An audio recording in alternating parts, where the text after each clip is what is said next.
আপনারা দেখেছেন গত প্রায় ৩ সপ্তাহ ধরে জাতীয় নাগরিক পার্টি এনসিপির দেশব্যাপী পদযাত্রা চলছে এবং ইতিমধ্যে তারা ৩০-এর উপরে জেলায় তারা পদযাত্রা করেছে। তারই অংশ হিসাবে গতকালকে তাদের গোপালগঞ্জে পদযাত্রা এবং সমাবেশ ছিল। সমাবেশের প্রায় শেষ দিকেই তাদের এক দফা ওখানে আক্রমণ করা হয়েছে এবং তাদের যে মঞ্চ ছিল মঞ্চ আগুন দিয়ে পোড়ায় দেওয়া হয়েছে, চেয়ার ভাঙা হয়েছে এবং তাদের যারা নেতাকর্মী ছিল তাদের উপরে হামলা করা হয়েছে। এটা খুবই দুঃখজনক এবং ন্যাক্কারজনক।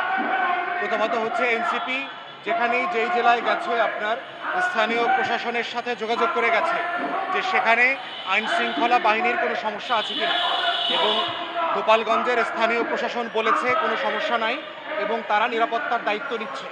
কিন্তু সেই বাস্তবতায় আমরা দেখলাম যে দুঃখজনকভাবে হলো সত্য যে তারা আসলে নিরাপত্তা দিতে ব্যর্থ হয়েছে এবং স্থানীয় প্রশাসন কোনোভাবে এটার দায় এড়াতে পারে না। সেজন্য আমাদের বক্তব্য প্রথমত এনসিপি কোনো ফাঁদে পড়ল কিনা প্রশাসনকে বিশ্বাস করে সেইটা এনসিপির নেতৃবৃন্দকে বিবেচনা করতে হবে, পর্যালোচনা করতে হবে। দ্বিতীয়ত এটার সাথে যারা যারা জড়িত ডিসি, এসপি, টিএনও, ওসি, গোয়েন্দা সংস্থার বিভিন্ন বাহিনীগুলোকে ইমিডিয়েটলি ডিসমিস করে তাদেরকে বিচারের আওতায় আনা জরুরি। তৃতীয় স্বরাষ্ট্র উপদেষ্টা রিপিটেডলি ফেল করছেন দেশের আইন শৃঙ্খলা বাহিনীর নিরাপত্তার দায়িত্ব নিতে। যদি এই ধরনের ছোটোখাটো দায়িত্ব তিনি না নিতে পারেন, এই রকম ঘটনা নির্বাচনের সময় 64 জেলাতে 1000টা ঘটবে, 1200টা ঘটবে, তখন পুলিশ এবং যৌথ বাহিনী কিভাবে দায়িত্ব পালন করবে? এই ব্যর্থতা কি অন্তর্বর্তীকালীন সরকারকে চাপিয়ে দেওয়ার চেষ্টা করা হচ্ছে কিনা? যারা যারা চায় না যে অন্তর্বর্তীকালীন সরকার সফল হোক এবং অন টাইমে নির্বাচন হোক।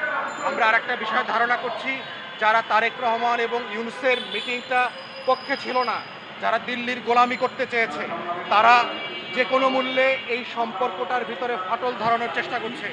গত সপ্তাহে আমরা দেখলাম মিটফোর্ডের ঘটনার পরে যেই ভাষায় তারেক রহমানকে যেই ভাষায় গালাগালি করা হয়েছে, আমরা 16 বছর হাসিনাকেও এই ভাষায় গালাগালি করি নাই।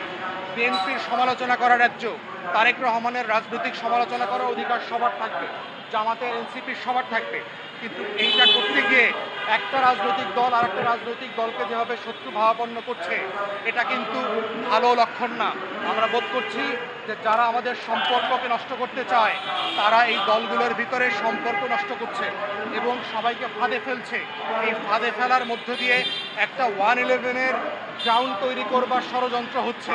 অতএব সকল বড় রাজনৈতিক দলকে বলছি, বিএনপি, জামাত এবং এনসিপিকে দয়া করে ডিএসকেলেট করেন, সম্পর্ককে আর বেশি টেন্স করেন না, একজনের বিরুদ্ধে আরেকজন স্লোগান দিয়েন না, রাজনৈতিক সমালোচনা করেন, কিন্তু বাপমা তুলে যে ধরনের স্ল্যাং ভাষায় গালাগালি করছেন, এইটা কোনো দায়িত্বশীল রাজনীতি হইতে পারে না। 24-এর পরে আমরা যখন বলছি নতুন রাজনৈতিক বন্দোবস্তের কথা, সেই নতুন রাজনৈতিক বন্দোবস্তের ভিতরে এই ভাষা পড়ে না। অতএব আমরা সবাইকে বলছি নিজেদের ভিতরে টেনশন কমায় ফেলেন। ডিপ স্টেট, দিল্লি এবং আওয়ামী লীগের পতিত সরকারের ফাঁদে পড়বেন না, তাতে বাংলাদেশ ক্ষতিগ্রস্ত হবে।